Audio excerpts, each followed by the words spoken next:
తరచూ ఒత్తిడికి లోనవుతూ ఉంటే మానసిక ఆరోగ్యం దెబ్బతింటుంది. అంతేనా, క్రమంగా శారీరక ఆరోగ్యం కూడా కుంటుపడుతుంది. తాజాగా తీవ్రమైన ఒత్తిడితో సతమతమయ్యే వారికి పొట్ట ముందుకు పొడుచుకు వచ్చే అవకాశాలు ఎక్కువని చెబుతున్నారు నిపుణులు. ఒత్తిడికి లోనవటం వల్ల కార్టిసాల్ అనే హార్మోన్ ఎక్కువగా విడుదలవుతుందని, ఇది పొట్ట పెరగటానికి దోహదం చేస్తుందని అధ్యయనాల్లో తేలింది. ఈ నేపథ్యంలో ఒత్తిడికి పొట్ట పెరగటానికి మధ్య సంబంధం గురించి ఇప్పుడు తెలుసుకుందాం.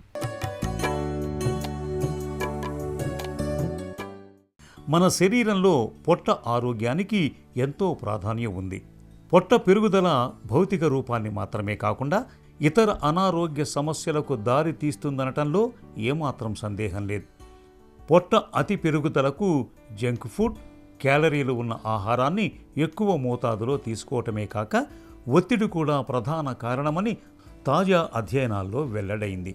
తీవ్ర ఒత్తిడికి గురైనప్పుడు కార్టిసాల్ అధికంగా విడుదలవుతుంది. ఇది మానవ శరీరంలోని ప్రతి అవయవం, కణజాలంపై ప్రభావం చూపే హార్మోన్. కార్టిసాల్ ఆహారాన్ని అధికంగా తీసుకోవటాన్ని ప్రేరేపిస్తుంది. ముఖ్యంగా అధికంగా కొవ్వులు, చక్కెర ఉండే ఆహార పదార్థాలను తినాలనిపించేలా కోరికలను పెంచుతుందని నిపుణులు పేర్కొన్నారు. ఇది ఇలాగే కొనసాగించటం వల్ల పొత్తికడుపు ప్రాంతంలో కొవ్వు నిల్వలు బాగా పెరిగిపోతాయి. తద్వారా మధుమేహం, గుండె సంబంధిత వ్యాధులతో సహా ఇతర సమస్యలకు దారితీయచ్చు. ఎక్కువగా ఒత్తిడికి గురి కావటంతో వచ్చే పొట్ట బాగా పెరిగినట్లయితే వ్యాయామం, ఆహారంలో నిబద్ధతను పాటించినా ప్రయోజనం ఉండకపోవచ్చు. కాలేయం, పేగులు, అవయవ కండరాలు, ఇతర అంతర్గత అవయవాల్లో నిల్వ ఉండే విసరల్ కొవ్వు పెరుగుదలకు ఒత్తిడి ప్రోత్సహిస్తుంది. ఒత్తిడి పెరుగుతున్న కొద్దీ విసరల్కు మరింతగా ఫ్యాట్ తోడై కండరం గట్టిపడుతుంది. మందంగా తయారై శరీర ఆకృతిని మారుస్తుంది.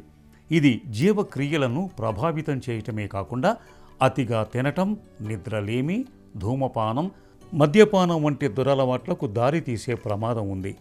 ఇక ఒత్తిడి కారణంగా ఏది పడితే అది అతిగా తినటమే కాదు, ఒక్కోసారి భోజనం చేయటం కూడా మానేస్తూ ఉంటారు. ఇలాంటప్పుడు ఆహారాన్ని మానుకోవటానికి బదులు వ్యాయామానికి ముందు తక్కువ మోతాదులో అల్పాహారాన్ని తీసుకోవాలి. ఇది కార్టిసాల్ స్థాయి తగ్గుదలకు ఉపయోగపడుతుందని చెబుతారు డాక్టర్లు.